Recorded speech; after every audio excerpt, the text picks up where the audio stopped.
Hello my dear student, very good morning all of you. Today I am starting your third chapter of Indian economic development. The name of your third chapter is Liberalization, Privatization, Globalization and Appraisal.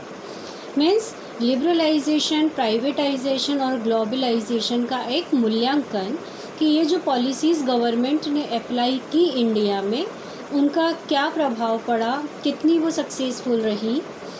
What are the learning objective of this chapter?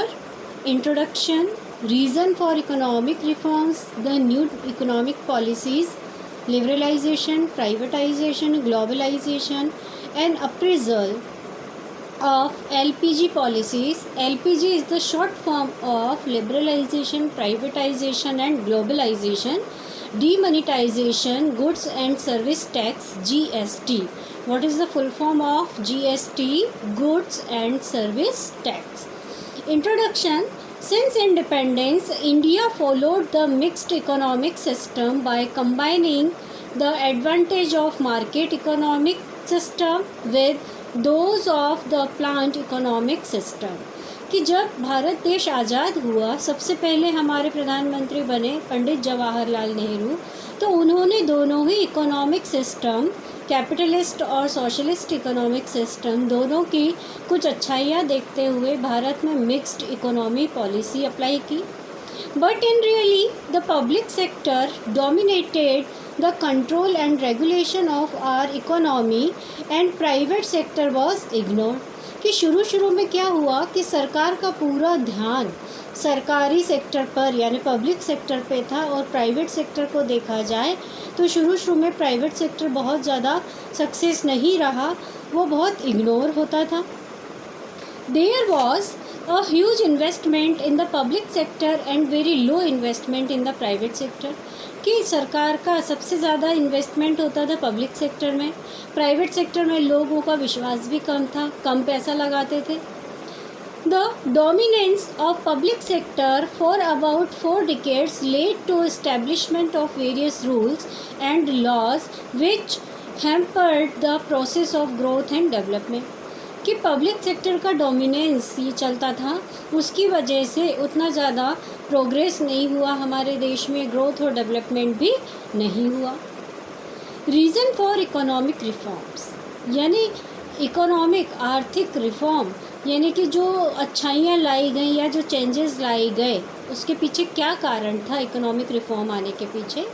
The economic condition of India in the year 1991 was very miserable. यानी कि 1991 में भारत की जो आर्थिक अर्थव्यवस्था थी वो बहुत बुरी अवस्था में थी. It was due to the cumulative effect of number of reason. और ऐसा क्यों हुआ, इसके बहुत सारे कारण थे. अब हम उन कारणों को पढ़ेंगे. सबसे पहला है poor performance of public sector. कि सब तरफ पब्लिक सेक्टर का ही बोलबाला था, पब्लिक सेक्टर ज़्यादा था. गवर्नमेंट सेक्टर ज़्यादा होने की वजह से आलस, मक्कारी ये जब बहुत ज़्यादा चलती थी, इसकी वजह से क्या हो रहा था, वहाँ का जो परफॉर्मेंस था वो बहुत अच्छा नहीं था. इन द 40 ईयर्स पीरियड यानी आज़ाद होने के बाद जब हमारा पहला 5 ईयर प्लान स्टार्ट हुआ था 1951 में, तब से लेकर 1990 तक 40 सालों में public sector was assigned an important role to work for economic development of India. यानी 40 सालों तक भारत के इकोनॉमिक डेवलपमेंट का जिम्मा किसके पास था, सरकारी क्षेत्र के पास था. However, except for few public enterprises, the overall performance was very disappointing. कि कुछ क्षेत्रों को छोड़कर बाकी सब जगह पब्लिक सेक्टर का जो परफॉर्मेंस था वो बहुत पुअर था. Considering the huge losses incurred by a good number of public sector enterprises, बहुत बड़ा नुकसान भी हो रहा था बहुत सारे सेक्टर्स को, बहुत सारे एरियाज़ में. The government recognised the need for making necessary reforms. और जब सब तरफ घाटा हो रहा था, जो हमारी इंडस्ट्रियल यूनिट सिक जा रही थी, तब गवर्नमेंट को लगा कि कुछ ना कुछ चेंज इंडिया में करना पड़ेगा अपनी इकोनॉमिक पॉलिसी में. दूसरा रीज़न था deficit and balance of payment. What means of balance of payment? सरकार का अपना एक अकाउंट होता है जिसमें एक्सपोर्ट कितने रुपए का किया, इंपोर्ट कितने रुपए का किया, वो अकाउंट कहलाता है बैलेंस ऑफ पेमेंट। तो अब सब किसी भी इकोनॉमी के लिए अच्छा माना जाता है कि उनका सरप्लस बैलेंस ऑफ पेमेंट हो, मीन्स कंट्री एक्सपोर्ट ज़्यादा करे और इंपोर्ट कम करे। जिससे क्या होगा, इंपोर्ट कम करने से हम सेल्फ डिपेंड बनेंगे। दूसरा, एक्सपोर्ट ज़्यादा करने से विदेशी करेंसी, फॉरेन करेंसी इंडिया में आएगी और प्रोडक्शन ज़्यादा होगा एक्सपोर्ट करने के लिए, तो इंडिया के लोगों को एम्प्लॉयमेंट भी मिलेगा। तो deficit in BOP arises when foreign payments for import exceed foreign receipt from export। कि डेफिसिट यानी घाटा हो रहा था कि हम इंपोर्ट ज़्यादा कर रहे थे और एक्सपोर्ट कम कर रहे थे। Even after imposing heavy tariff and fixing quotas there was a sharp rise in the import. कि इंपोर्ट करने पर गवर्नमेंट ने बहुत ज़्यादा टैक्स और टैरिफ लगाए थे, यानी इंपोर्ट की जाने वाली चीज़ें महंगी पड़ रही थी, फिर भी इंपोर्ट बढ़ता जा रहा था। इंपोर्ट बढ़ने की वजह से क्या होता है, हमारे देश की इंडस्ट्री पिछड़ने लगती है और विदेशी सामान भारत में ज़्यादा आने लगता है, हमारे देश की प्रोडक्शन को कंपटीशन बढ़ जाता है। तो on the other hand there was slow growth of export due to low quality and high prices of Indian goods in the international market। और भारत की चीज़ें एक्सपोर्ट कम क्यों हो रही थी? क्योंकि वो महंगी भी थी, क्वालिटी भी उनकी उतनी अच्छी नहीं थी। इस वजह से बाहर के लोग इंडिया का प्रोडक्शन खरीदने के लिए रेडी नहीं हो रहे थे। तो इस तरह से जो हमारा विदेशी खाता था, एक तरह से बैलेंस ऑफ पेमेंट वो घाटे में जाने लगा। इन्फ्लेशनरी प्रेशर्स, महंगाई बहुत ज़्यादा थी। कि there was a consistent rise in the general price level in the economy due to increase in money supply and shortage of essential goods। इस वजह से महंगाई बढ़ती जा रही थी, चीज़ों की कमी थी, शॉर्टेज थी, मनी सप्लाई बढ़ता जा रहा था, तो चीज़ें महंगी हो रही थी। नेक्स्ट पॉइंट है fall in foreign exchange reserve. Foreign exchange reserve कम होता जा रहा था। In 1991 foreign exchange reserve fell to the lowest level and led to the foreign exchange crisis in the country। Foreign exchange reserve declined to level that was not adequate। कि foreign exchange reserve इतना ज़्यादा घट गया, यानी foreign currencies हमारे पास इतनी कम हो गई कि हम उसका लेवल बराबर नहीं ला पा रहे थे। To finance import for more than 2 weeks। इंपोर्ट करने के लिए फाइनेंस को 2 हफ्तों से ज़्यादा लगता था। To pay the interest that need to be paid to international lenders.